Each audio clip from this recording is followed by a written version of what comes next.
Hi, this is Isabel Litzler. So today's video is about how to lead change within your current organization. So I want to give you 3 tips today to do this. So the first one is really to understand the difference between an intrapreneur and an entrepreneur. So a lot of people confuse what they feel in their job or what they want to do differently with becoming an entrepreneur. And it's very often that people say, well, I'd love to leave my job and create my own business, have my own consultancy. I have so many ideas, and I know I've been through this with friends. They have so many ideas that they want to put in place, and they already see themselves as the next big entrepreneur out there. I think we all have seen friends who are dreamers like this, and it's nice. I think it's good to dream and it's good to have ideas. But I really want to make a separation between having dreams and actually working on them to achieve them. And becoming an entrepreneur is actually very difficult. Very few people make it. And a lot of people try, a lot of startups fail. You probably know this. So in the end, the chances of success are quite slim. And people who do go for this type of adventure know very well the risk they're taking and the consequences of that as well. In some countries, it's not really easy to get back on your feet, because actually starting a company or starting a business is seen as, well, if you failed, it's almost like a bad mark, which should change. And we should encourage people to take risks and not to be afraid of failure. I think this is something a lot of companies are working on as well, this idea of trying and not being afraid to fail, but it's still not there. Failure is still die hard a bad thing, and it's a bad mark on your resume. It's a bad mark on you as a person even.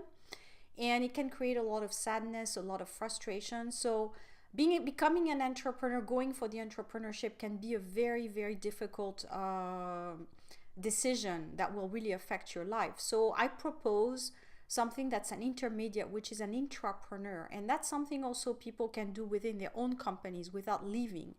And leading change within your own organization doesn't require necessarily to leave something that's comfortable, because you do get a salary every month.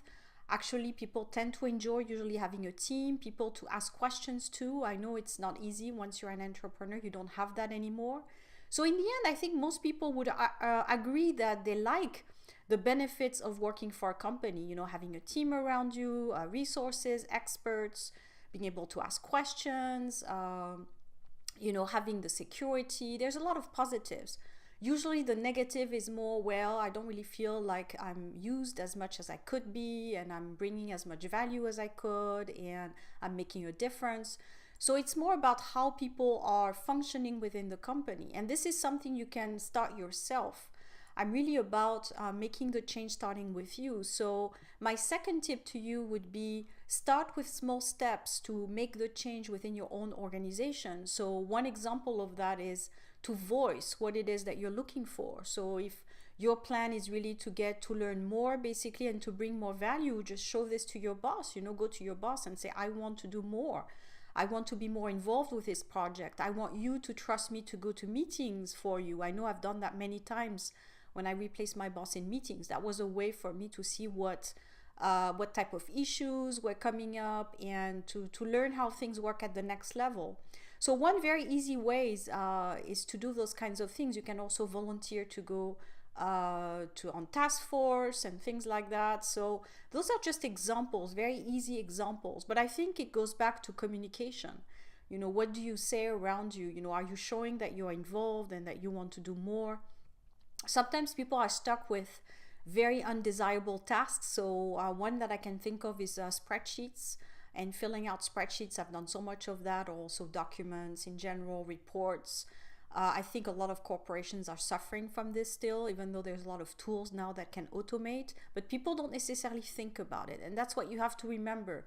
Maybe the tools that your boss uses or your company uses are quite old, and there's better ones now, but no one really had time to think about it. So maybe you can suggest something, and that would free your time to do other things. I know one way that I improve my efficiency is by automation. There's so many tools. Every day there's a new app or a new tool that's created. One example of that is an app I'm using that can create a video in probably 5 minutes, if I really want to be honest. So in 5 minutes I can create an advertisement video. Before, just a year ago, you would have to get a videographer and find the location and edit it and all that. Now that can be done via an app in 5 minutes. So there's tools every day that will probably save your time at your current job. And if you just suggest them to your boss, you save time in your current job, you can do more.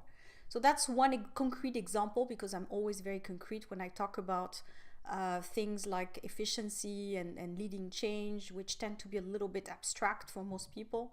So that's an example. Go step by step, go to your boss, find some concrete solutions to automate some of your jobs so that you can do more.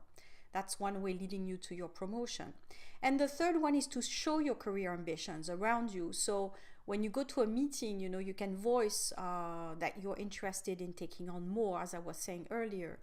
You can also say during your annual review that your goal is actually to work in a specific sector or part of the company, even if you're not in it at the moment. There's a lot of internal transfers, and it's not necessarily that you have to stay where you're at your whole life. So you just have to know what it is that you want and see how you can get there, and really try to get people on your side.